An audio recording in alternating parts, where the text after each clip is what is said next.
Olá, amigos. Estamos iniciando mais um programa Esclarecimentos Oportunos.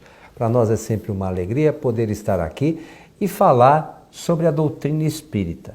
Conosco, como sempre, o nosso amigo Milton Felipelli. Não é bom falar do espiritismo, Milton? É bom falar da querida doutrina, né? Porque realmente ela se constitui em um campo de informação e abre uma perspectiva larga para a vida. Eu quero aproveitar, com a sua permissão, para saudar a todos, desejando a todos os nossos amigos ouvintes e espectadores que os bons espíritos nos ajudem sempre. Ô, meu amigo Milton, recebemos aqui uma solicitação relacionada a programas que fizemos no passado recente, né? Então, a pessoa diz assim: qual é a diferença entre espírito sofredor e espírito obsessor? Aí ela diz assim mais adiante: os dois sofrem? Muito interessante.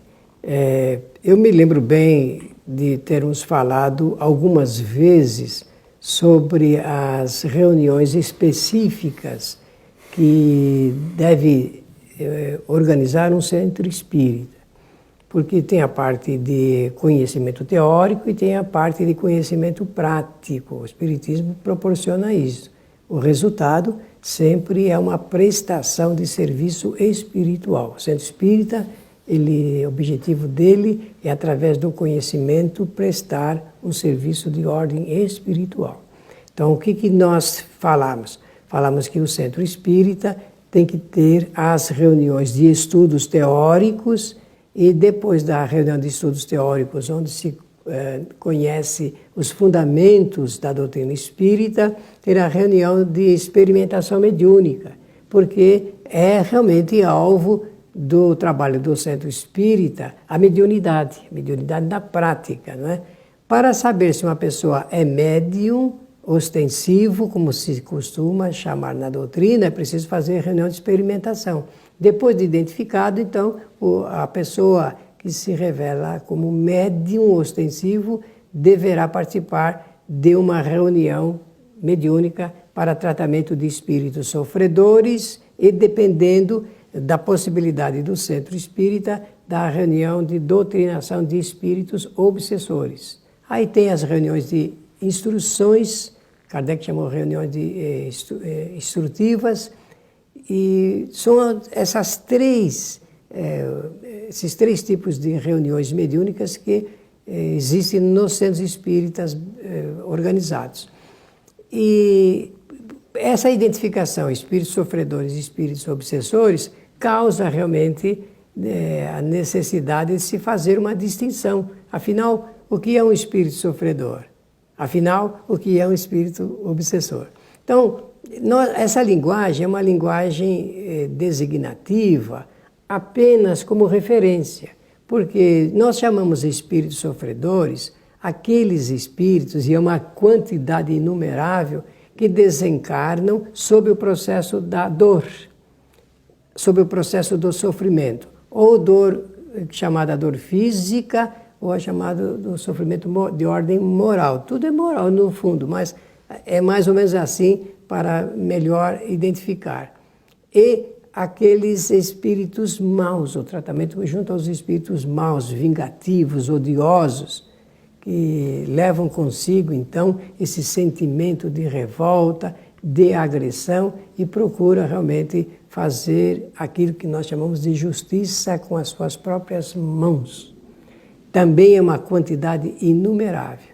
Então, para atender o propósito da indagação, da pergunta, é esse: o espírito sofredor, aqueles que desencarnam. Por exemplo, estamos falando aqui, e é quase certo que nas casas das pessoas, nas residências ou nos hospitais, estão desencarnando espíritos em grande quantidade.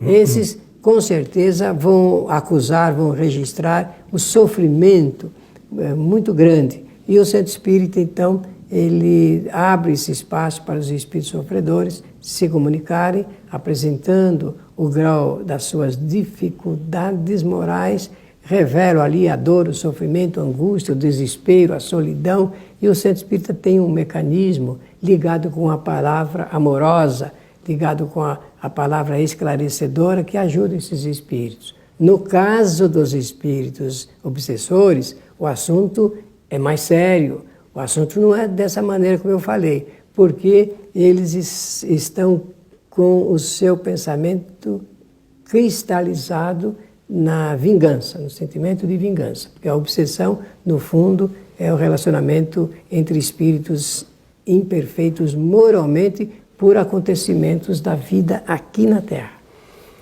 Tem algumas, acho que vale a pena a gente lembrar de dois detalhes que você já mencionou, nós já mencionamos aqui em nossos programas em outras ocasiões.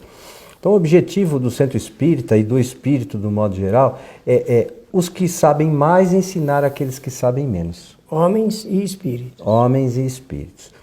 E uma outra coisa que a gente precisa lembrar é que o espírito, ou nós aqui encarnados, quando desencarnamos, nós continuamos exatamente como nós somos, nem melhores, nem piores.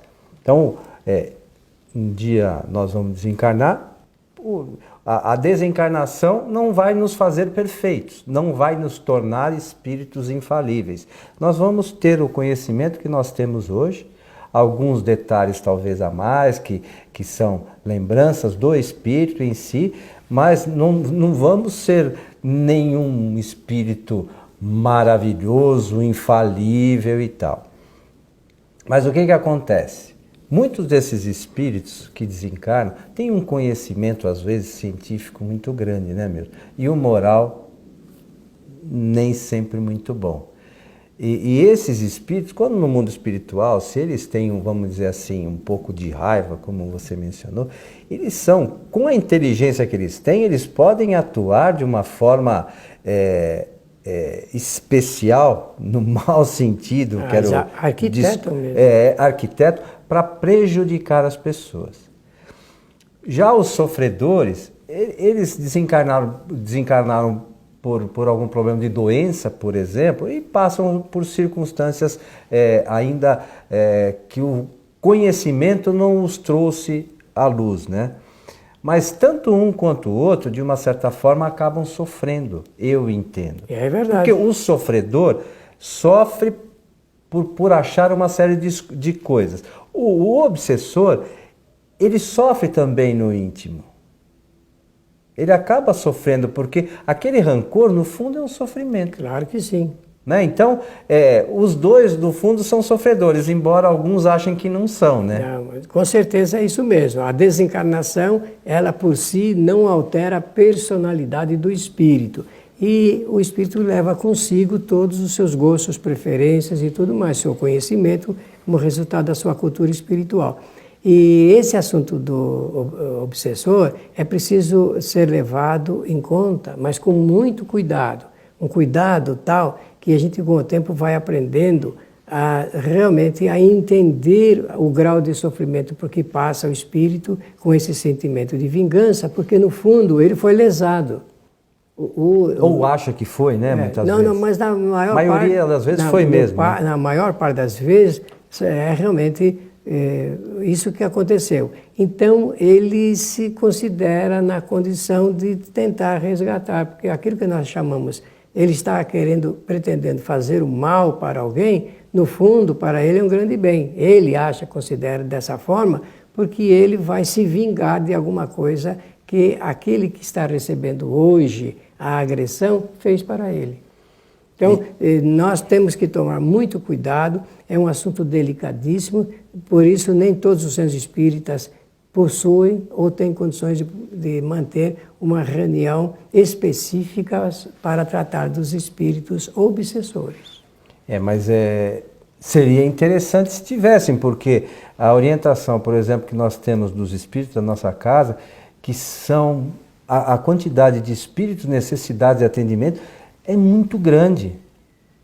É muito grande. Nós temos na nossa casa 5 trabalhos de atendimento de espíritos. E é preciso que tenha mesmo, porque a doutrina, no livro dos Médiuns, Allan Kardec escreveu o capítulo 23, que é um tratado específico sobre essa matéria, E ele é fonte de orientação. É um capítulo que, se a pessoa ler, entender, pode até organizar boas reuniões nesse sentido. Quando nós falamos de cuidado, porque a obsessão e a desobsessão dependem muito do grau de aspecto moral que a pessoa tem. Não é qualquer pessoa que pode se envolver com um assunto dessa natureza. Não é muito simples, né? Porque, conforme diz Kardec, o fator que predispõe à obsessão é o fator de ordem moral. Então, é preciso que se tenha um estofo de ordem moral suficientemente capaz de manter um tipo de trabalho para que os espíritos percebam que eles realmente não estão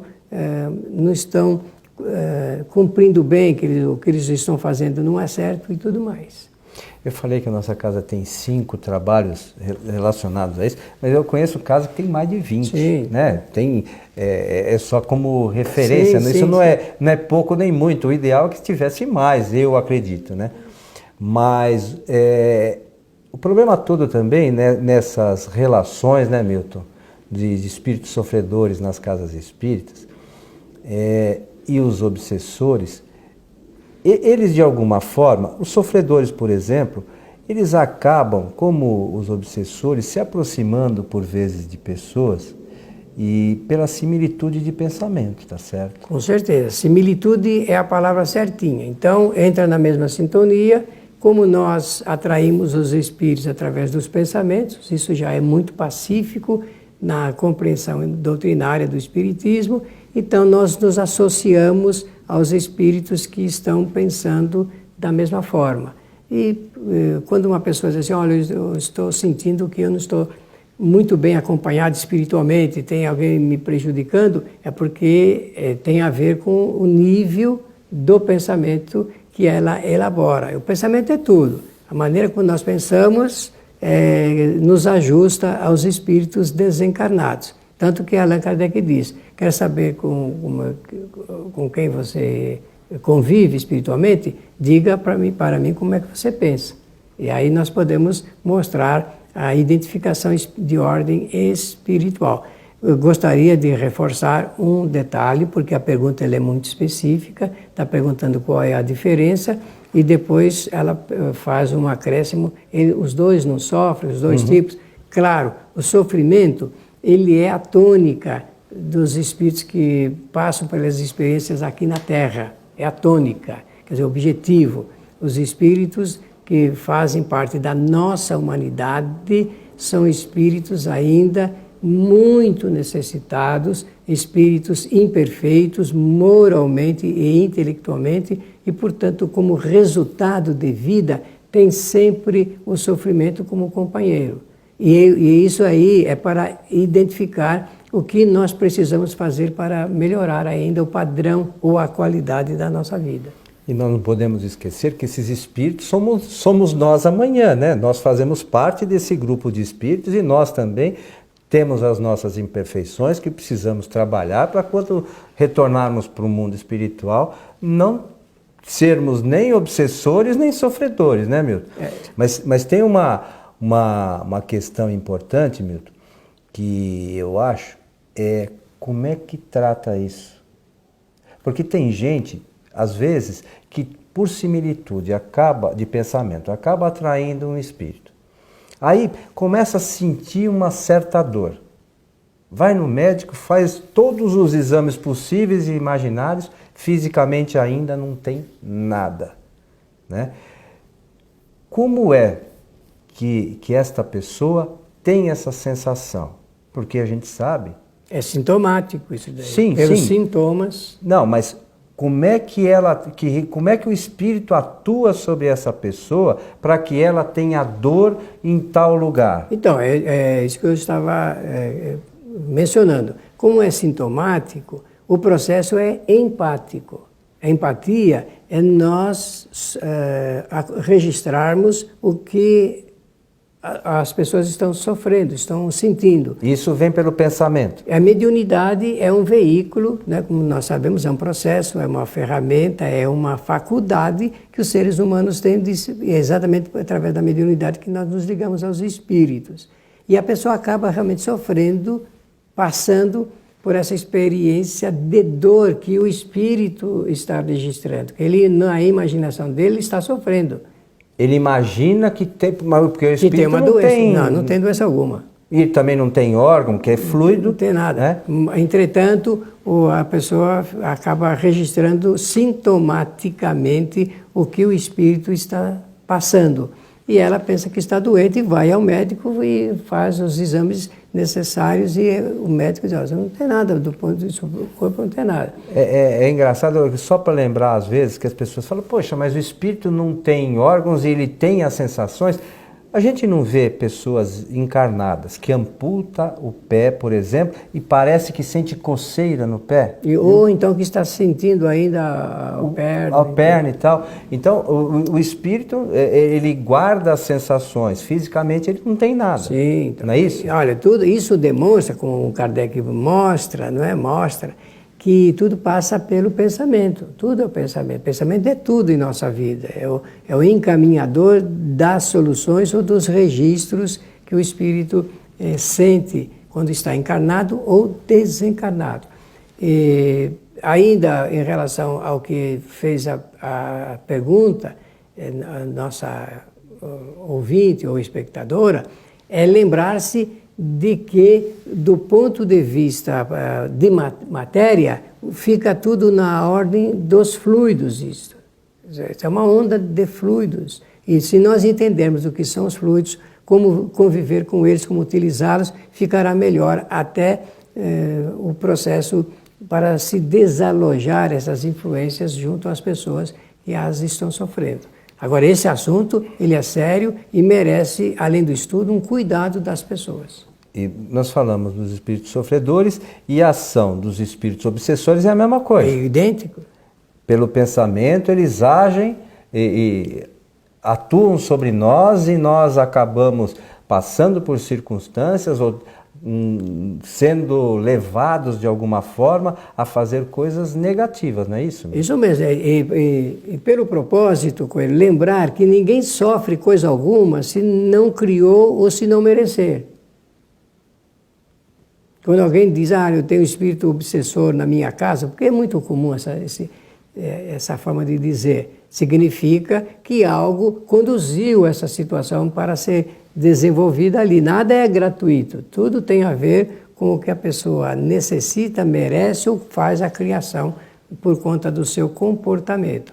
Por isso que a doutrina espírita é uma doutrina de recomendações de ordem moral para facilitar que tenhamos sempre um procedimento consentâneo ou de acordo com os melhores ditames da vida. Nós precisamos aprender isso, não é? Se nós não aprendermos, nós vamos sempre viver com esse grau de dificuldade, de estarmos sendo acometidos pela visita, pelo incômodo, pelo transtorno espirituais. E é bom que a gente aprenda a governar a vida. Todo mundo tem que aprender a identificar os espíritos. Eu pergunto, mas como é que eu vou ficar sabendo quais são os espíritos que estão lá na minha casa? Porque não é um.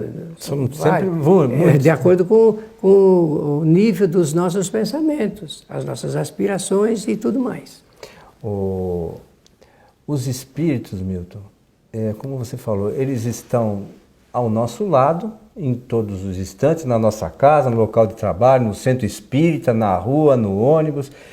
E se nós, no caso do tratamento, se nós então mudarmos a nossa forma de pensar e de agir, nós naturalmente vamos nos distanciar dessas influências. Essa é uma questão. A segunda questão que você mencionou, para lembrar aqui os nossos amigos, nós só recebemos essas influências porque somos médiuns. Sim, sem dúvida nenhuma. Se não fôssemos médiuns... Não... Você conhece alguém que não é médium? Não existem mais de 7 bilhões de médiuns no mundo, claro, os médiuns de maneira generalizada e aqueles que são ostensivos ou específicos, conforme diz a doutrina. E essa questão do pensamento, da influência, se a gente mudar a nossa forma de pensar e agir, nós naturalmente nos afastamos. Olha, não é preciso afastar, porque os espíritos podem estar próximos, mas sem condição de nos influenciar pelo regime do nosso pensamento. O importante é mudar a direção do pensamento. Mas normalmente quando é assim, quando ele está ali, vê que o pensamento dele, a atuação dele não está sendo positiva, ele acaba indo buscar... É que não encontra ressonância, não é? Aí acaba indo buscar outros... Com certeza. Com quem ele se associa, né? Sem dúvida nenhuma, outros parceiros. Meu amigo Milton, estamos chegando ao final de mais um programa Esclarecimentos Oportunos. Agradecer a pergunta formulada, os nossos comentários aqui e desejar a todos que os bons espíritos nos ajudem sempre. Lembrando que nós, no site kardec.tv, temos diversos outros programas sobre mediunidade, sobre obsessão, sobre influência de espíritos, que podem ajudar aqueles que buscam o conhecimento a entender um pouquinho melhor essas questões e também saber como se afastar ou, pelo menos, tentar se proteger um pouco mais, né, nessas questões relacionadas à obsessão. Não é isso, Sr. Milton? Exatamente. A você que esteve conosco, o nosso abraço e até o nosso próximo encontro.